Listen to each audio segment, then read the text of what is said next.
Medyo matagal-tagal ko pa rin pala siya magagamit. Medyo matagal-tagal ko pa rin pala siya magagamit kasi expiry date niya is 2028 pa, tapos manufactured niya 2025 lang. So bagong-bago lang talaga siya. Problema ko kasi yung ganito, oh.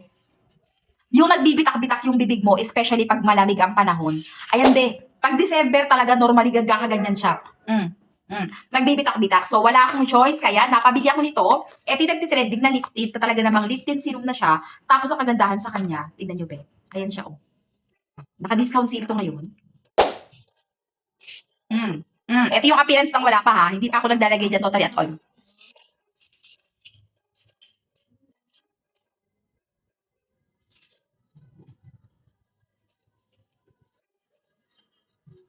Glossy. Hala, grabe siya be. Mm. Mm. Diba? Hala. Parang gusto ko na to. Ito yung pinaka-packaging niya. Naka-discount sale to ngayon. Ayan yung packaging niya. Glossy lip tint. Tingnan yung mga peps ko. Glossy coloring changing lip gloss. Diba? Nakita mo yung appearance kanina, diba? Na wala pa akong ina-apply. So, ayan. Tignan nyo naman ngayon na meron na.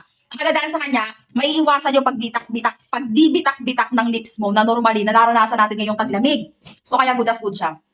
Ito yung lip be, itry mo to, highly recommended. Bet ko talaga siya.